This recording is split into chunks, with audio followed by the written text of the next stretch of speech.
করতে হয় যে আজকে হাজারো সন্তানের রক্তের বিনিময়ে আজকে এই সরকার ক্ষমতায় বসে আছে, অথচ আমরা শহীদের পিতামাতা হয়ে আজকে আমাদের বিচারের জন্য, আসামি গ্রেপ্তারের জন্য রাস্তায় দাঁড়াতে হচ্ছে।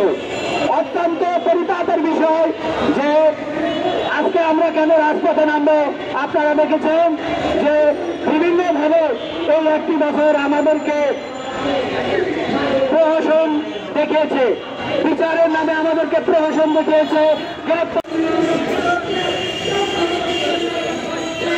এখন আপনাদের মাধ্যমে বক্তব্য রাখবেন আমাদের একজন শহীদের পিতা,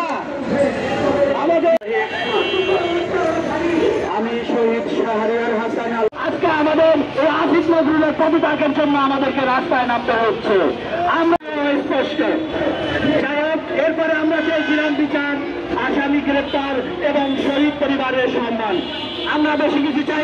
শহীদ ইমাম হোসেন তাইম, এটা হচ্ছে আন্তর্জাতিকভাবে আপনারা দেখেছেন যে ইমাম হোসেনের তাইমের ভিডিও ভাইরাল হয়েছে। কৃষ্ণকে সিঙ্গুচারে নিয়ে 15 থেকে 1 ঘন্টা 1.5 ঘন্টা চা নাস্তা খাইয়ে বিভিন্ন রকমের কৌশল অবলম্বন করে আমাদেরকে মডিল শোনার কথা বলে আমাদেরকে স্বরাষ্ট্র মন্ত্রণালয় থেকে বিদায় দিয়ে দিচ্ছে। আমরা আপনাদের মতো কোনো আমাদের যা হারানোর আমরা হারিয়েছি, পিতার কাছে সন্তানের লাশ, এর চেয়ে কঠিন কিছু এই পৃথিবীতে নাই। আপনারা হয়তো সন্তানের লাশ কেঁদে নেই, আজকে আপনারা আজকে জাতির কাছে একটি কলঙ্কিত সরকার। আমি আপনাদেরকে সব কলঙ্কিত ভাবে আপনাদেরকে ঘোষণা দিতে চাই। আমি আপনাদেরকে একটি কথা বলতে চাই। ধন্যবাদ সবাইকে। আসসালামু আলাইকুম ওয়া রাহমাতুল্লাহ। এ পর্যায়ে ভাইয়েরা একটু আমার দিক ফলো করেন। দেখেন, আমার ছেলে একটা ইঞ্জিনিয়ারিং ছাত্র ছিল, ডিপ্লোমা ইঞ্জিনিয়ারিং ছাত্র ছিল, আমার একমাত্র ছেলে আমি হারাইছি।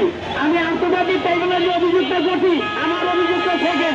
এই পর্যন্ত বলি, আমরা শহীদ পরিবার থেকে আমরা যে কামনা করছি, যে আশা করছি, তা হয় নাই, বাস্তবায়ন হয়।